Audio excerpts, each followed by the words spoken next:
Hi, this is Scott Garibay, and today I want to talk about Dungeons & Dragons, and I specifically want to explore the historical experiment, the social experiment of considering how the world would be different today if Gary Gygax was releasing Dungeons & Dragons today in 2023.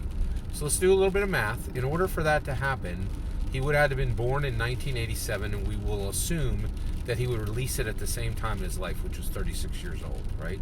So Posit, Gary Gygax is born in 1987, and he is releasing Dungeons & Dragons today, not in 1974, right? So how is the world different? And I'm going to posit to you another massive change for America, right? And I think, and of course, America really does shape the entire world. There's really no question about it. Unlike any other country in the world.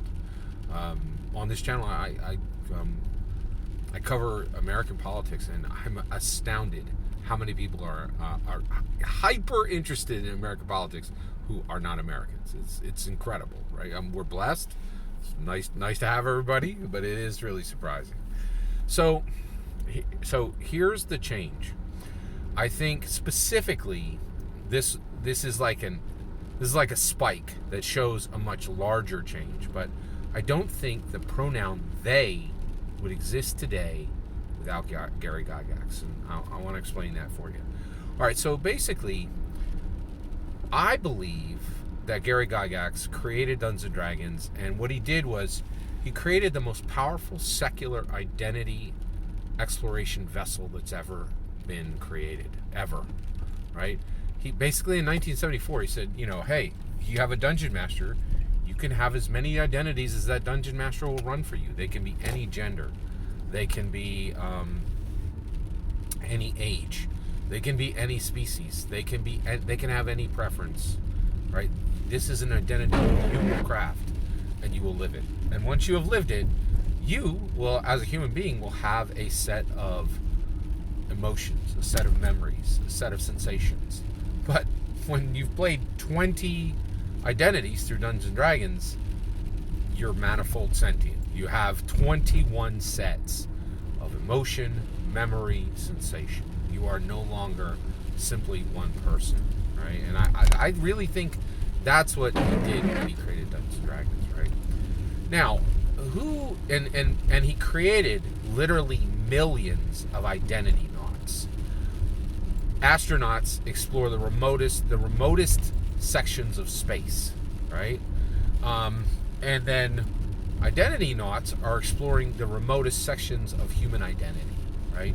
Now, who are identity knots? Well, Dungeons & Dragons Dungeon Masters, Dungeons & Dragons players, and then another group separate from Dungeons & Dragons, and I think that's the LGBTQ community.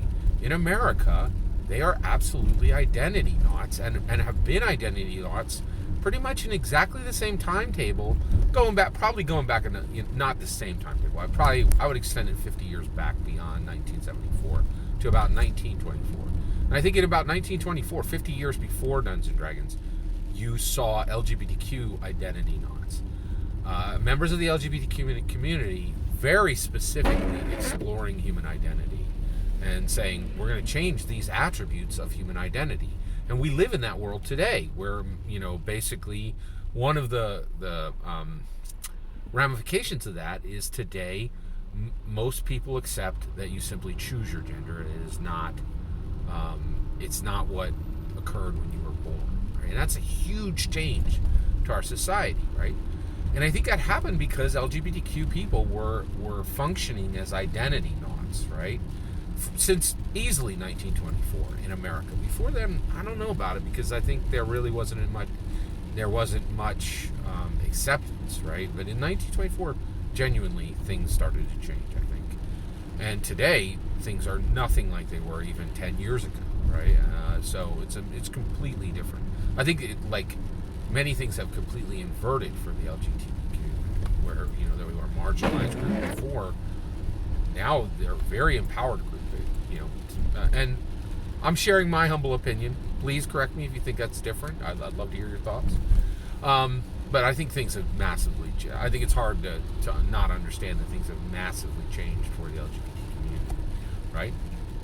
And they were out there functioning as identity knots for a long time, right?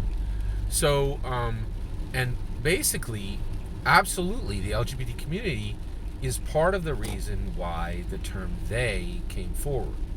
But what's really interesting is, and the reason why I don't think that the pronoun they would exist without Gary Gygax, is the LGBTQ community absolutely came forward and and went down this road of identity exploration, right? But the reality is, you had that exploration if you were L, if you were G, if you were B, if you were T, if you were Q, right?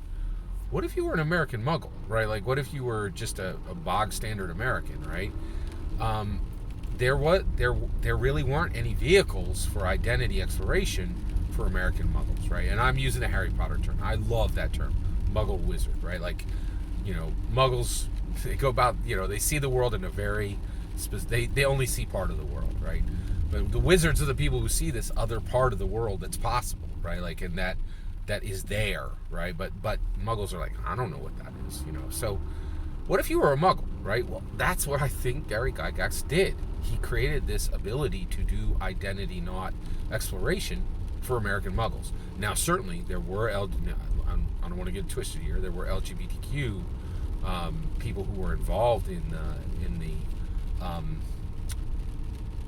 the D&D community, but for them, they already had a vehicle, right? They had a vehicle to do some of this identity knot exploration, to explore as identity knots, right?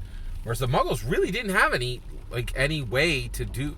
They had no way to have multiple identities, right? Whereas the LGBTQ community had built many structures to have multiple identities, right? And so I think, and I think this is kind of beautiful in that there's this union, right, where we realize that the LGBTQ community and the D&D community, outside of that overlap where the Venn diagram was the same, right? The LGBTQ community, who were also part of the D&D community, they were incredibly blessed, and they had two separate vehicles, right? But the reality is, prior to Gary Gygax, American Muggles had no vehicle, right? They had no vehicle to do this exploration with, and that's where we land, right? And now, I think the proper understanding of the pronoun they is I am multiple people, right? And I think the LGBTQ were accepting of this, like, before the D&D community, but this was a path where American Muggles, right, who were not unique, special, incredibly innovative in social, in social interactions, right, previously didn't have any outlet for this, right? But then Gary comes along and says, here's a vehicle, right?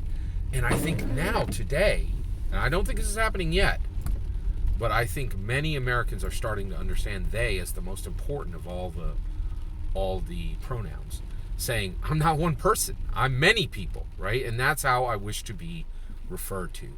And I think the LGBTQ have been positioned to understand this and accept this, and they have embraced that term, right? Whereas I think Dungeons and Dragons community members who are not part of the LGBTQ community previously might not have used the term they, but now can, right? And that, to me, and I think the work Gary Gygax did really positioned it so that they was not simply an LGBTQ tag, right, but could be accepted by any American, right? And I know we're not there yet, right? But I think Gary built that bridge. The issue is not many D&D people have crossed it, because people don't really, because there's still this thing where people are like, oh, D&D is just a game. Yeah, right.